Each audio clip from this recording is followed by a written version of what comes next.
punching their ticket at the buzzer. Take a listen. Wolf kind of unguarded at the top of the key. He'll take it. Looking for help. Drops it to Mbek. 3, 2. Drops off to Nolan. And the winner at the buzzer. The Bulldogs winner at the buzzer. Matt Nolan has just sent him dancing yet again. And the Bulldogs are back in the NCAA tournament.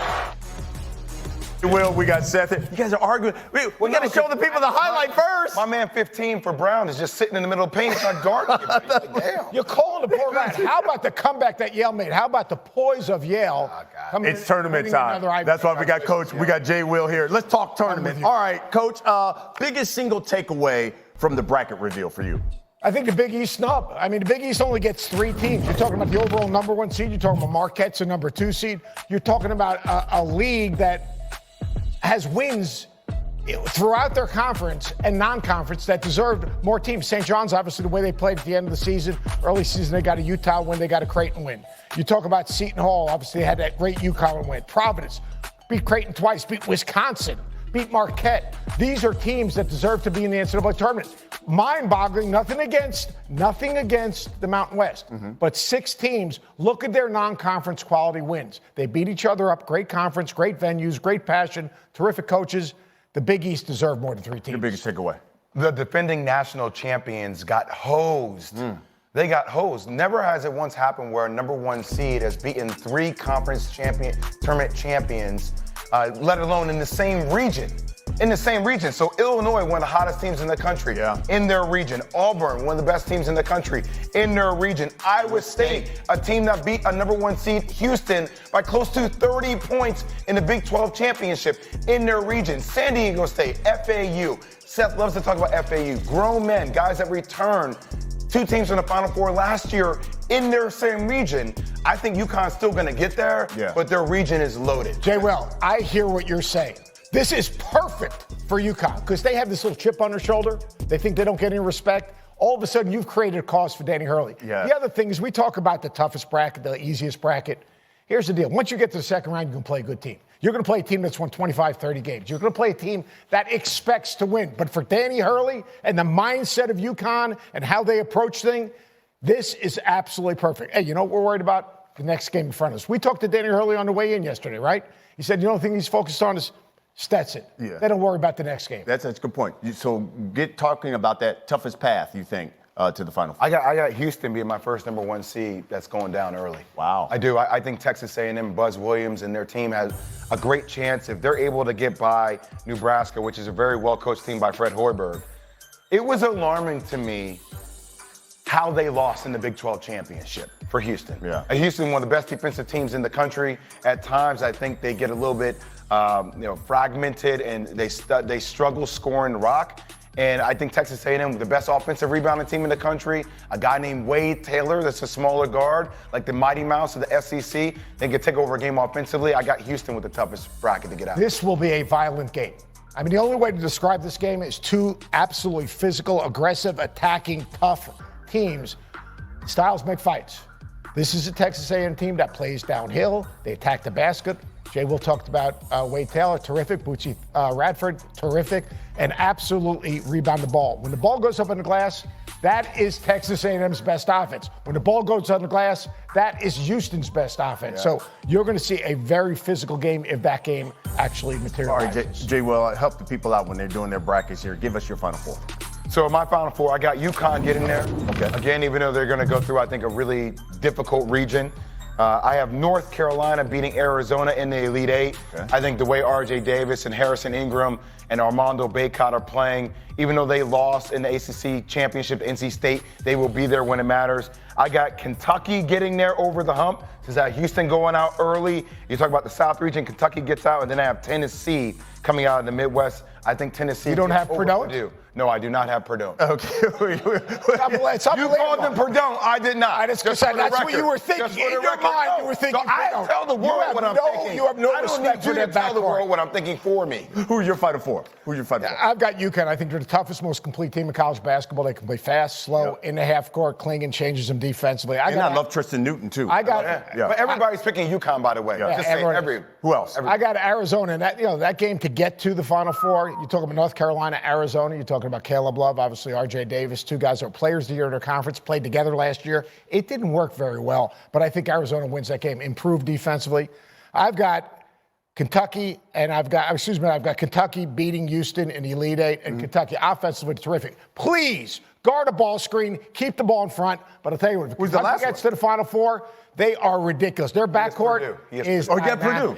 And finally, I've got Purdue, not Purdue. Right. I believe in Zach Edey. I believe in the backcourt. As long as Braden Smith is healthy, most basically unappreciated backcourt in America. Braden Smith.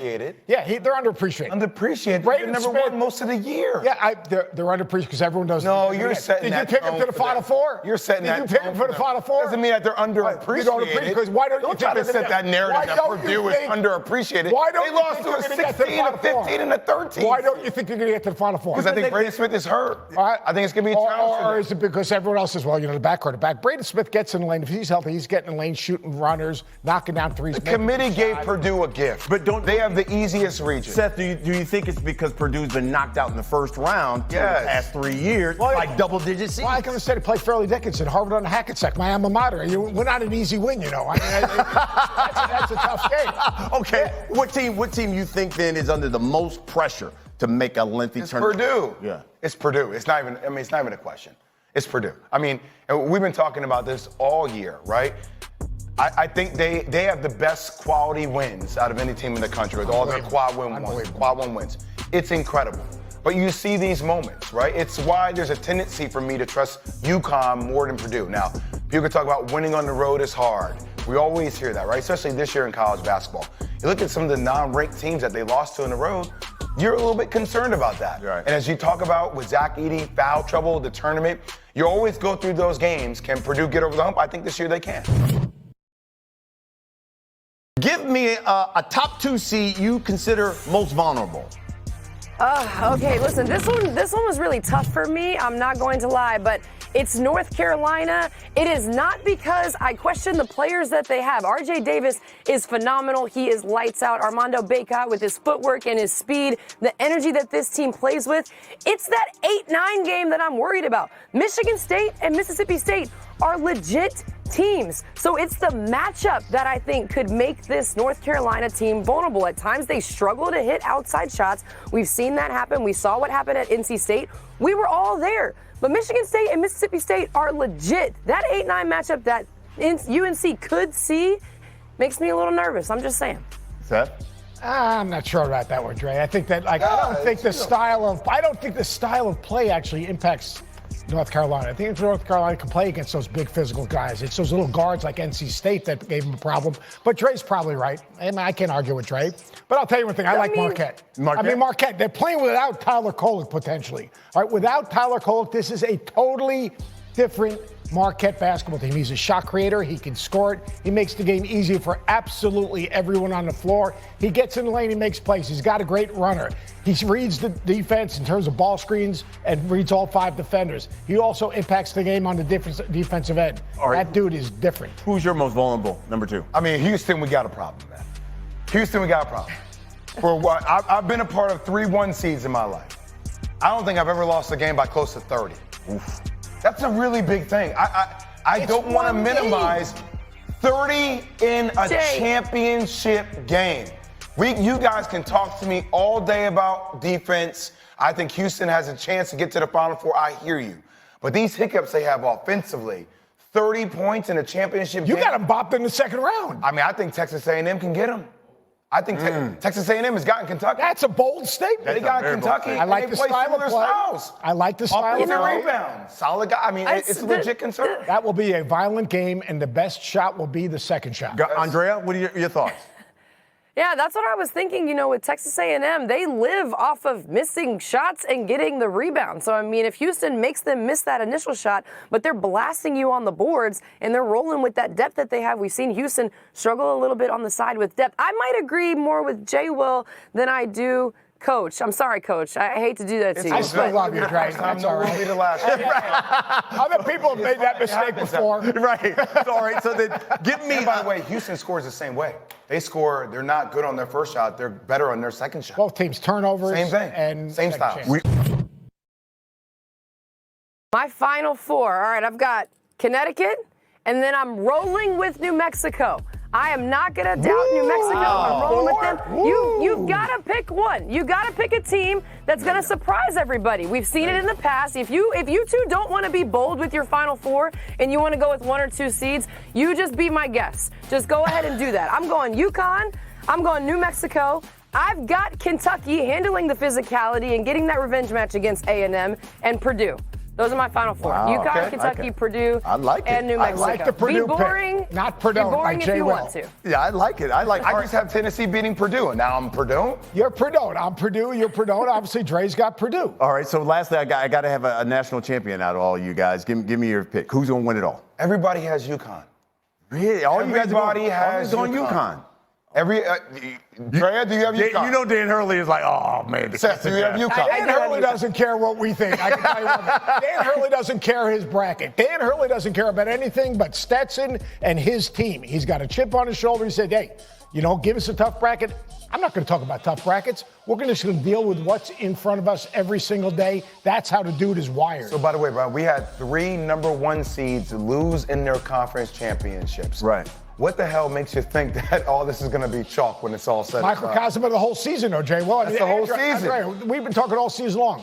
Ranked teams beaten by unranked teams. That's just the way it is. That's why this tournament's going to be crazy.